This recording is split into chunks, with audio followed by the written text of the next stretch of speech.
दोस्तों हमारे भारत के हॉन्टेड प्लेसेस की जब बात होती है तो उसमें भानगढ़ किले का नाम सबसे ऊपर आता है।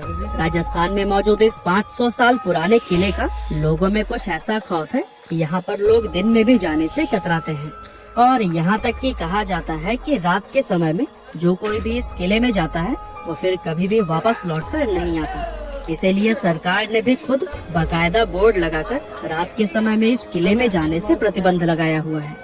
और दोस्तों खौफ का आलम तो यह है कि रिजर्व एरिया घोषित किए जाने के बावजूद भी भारतीय पुरातत्व विभाग ने डर की वजह से आज तक यहाँ पर अपना ऑफिस नहीं बनाया है। तो फिर भानगढ़ के इस किले का इतिहास क्या है और आखिर क्यों आज इसको इतना ज्यादा खौफनाक और भुतहा माना जाता है, ये सब हम हमारी आज के इस वीडियो में आपको बताने वाले हैं।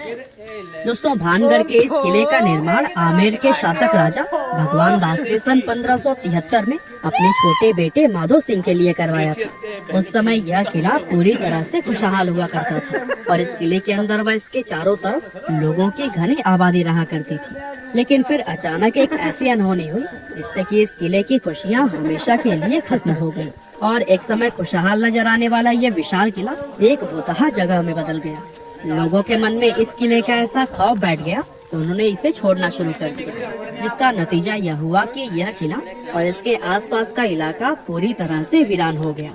यहाँ तक कि आज भी ये किला सैकड़ों सालों से इसी तरह से वीरान पड़ा हुआ है, जो कि दिखने में बेहद ही खौफनाक नजर आता है। इसके बारे में लोग यह बताते हैं कि किले से लोगों के चीखने, चिल्लाने, रोने और घुंघरुओं की रहस्यमय आवाजें आती हैं। साथ ही बहुत से लोग यह भी दावा करते हैं कि जो कोई भी इस किले में रात के समय गया है वो फिर कभी भी वापस लौटकर नहीं आया है। और यही वजह है कि दिन में भी बहुत कम लोग ही इस किले के अंदर जाने की हिम्मत कर पाते हैं। अब ऐसे में ये सवाल तो मन में जरूर आता है कि आखिर इस किले के साथ ऐसा क्या हुआ था कि इसको इस तरह से शापित और भुतहा माना जाने लगा।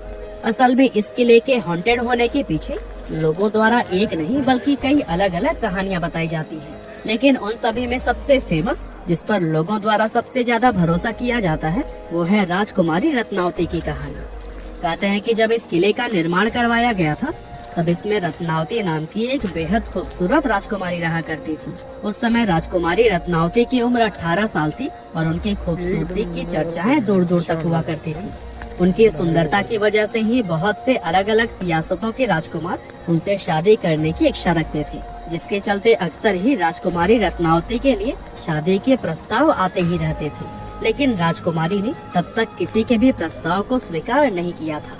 अब एक बार राजकुमारी अपनी कुछ सहेलियों के साथ खरीदारी के लिए बाजार गई हुई थी और बाजार में वो इत्र की एक दुकान पर रुकी और वहाँ से अपने लिए इत्र खरीदने लगी। इतने में ही उस दुकान से कुछ दूरी पर खड़े सिंघिया सेवड़ा नाम के एक व्यक्ति की नजर राजकुमारी पर पड़ी।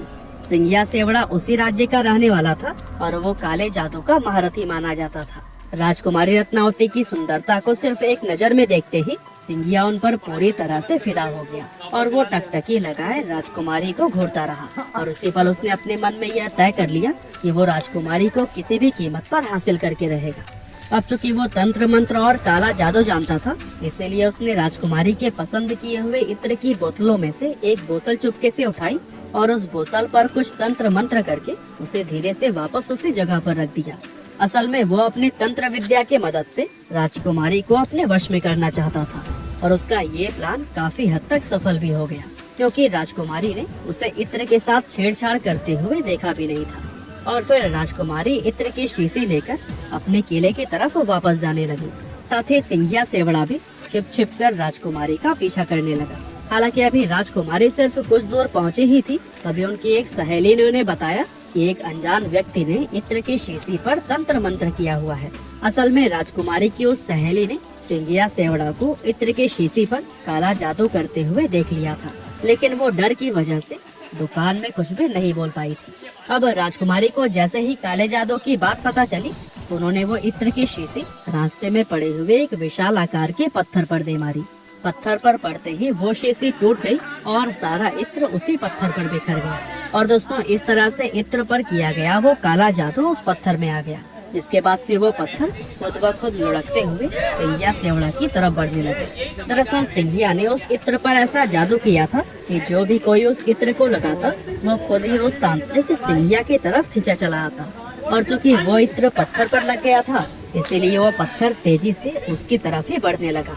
और पत्थर ने लुढ़कते हुए उस तांत्रिक सिंघिया को कुचल दिया, जिससे कि उसकी मौत हो गई। लेकिन मरने से पहले सिंघिया सेवड़ा ने यह श्राप दे दिया कि राजकुमारी समेत इस किले में रहने वाले सभी लोग जल्द ही एक दर्दनाक मौत मरेंगे और उनकी आत्माएं हमेशा के लिए इस किले में भटकती रहेंगी। इस हादसे के कुछ ही समय बाद भानगढ़ और उसके करीबी राज्य अजबगढ़ के बीच में एक युद्ध छिड़ गया था। और दोस्तों, अजबगढ़ की सेना बहुत ही ज्यादा शक्तिशाली थी, जिसके चलते उनके सिपाही भानगढ़ के किले में घुस गए और किले में मौजूद हर एक पुरुष, महिला और यहाँ तक के बच्चों को भी मौत के घाट उतार दिया, जिसमें कि राजकुमारी रत्नावती भी नहीं बच पाई थी। और दोस्तों, कहते हैं कि इस खतरनाक कत्लेआम के बाद से ही यह किला शापित हो गया था और उस नरसंहार में मारे गए मासूम लोगों की आत्माएं किले के अंदर ही भटकने लगी थी। दरअसल किले के आसपास रहने वाले लोगों को अंदर से अजीब अजीब आवाजें आती थी और साथ ही किले की तरफ जाने वाले लोगों के गायब होने की घटनाएं भी अक्सर सुनने को मिलती रहती थी। और दोस्तों, इन सभी चीजों के चलते ही किले के आसपास रहने वाले लोगों ने भी अपनी बस्तियां छोड़कर दूसरी जगह पर रहना शुरू कर दिया और देखते ही देखते यह किला और इसके आसपास का इलाका पूरी तरह से वीरान हो गया। इसके अलावा दोस्तों, इस किले के भुतहा होने के पीछे एक और कहानी यह भी बताई जाती है कि जिस समय यह किला बनाया जा रहा था, तब इस किले की जमीन के पास ही बाबा बालकनाथ नाम के एक साधु रहा करते थे। और बाबा को जब इस किले के बनने की खबर मिली तो उन्होंने राजा भगवान दास के पास यह संदेश भिजवाया कि वे अपने किले को इतना ऊंचा न बनवाएं कि उसकी परछाई मेरी कुटिया तक पहुंच जाए। अब राजा भगवान दास ने बाबा की उस बात को गंभीरता से नहीं लिया और जब यह किला बनकर तैयार हुआ तो इसकी परछाई बाबा बालकनाथ की कुटिया तक पहुंच गई। और दोस्तों, उस परछाई को देखकर बाबा क्रोधित हो गए और गुस्से में उन्होंने श्राप दिया कि भानगढ़ पूरी तरह से तबाह हो जाएगा। और दोस्तों, बहुत से लोग आज यह भी मानते हैं कि भानगढ़ किले की यह हालत बाबा बालकनाथ के उसी श्राप की वजह से ही हुई है।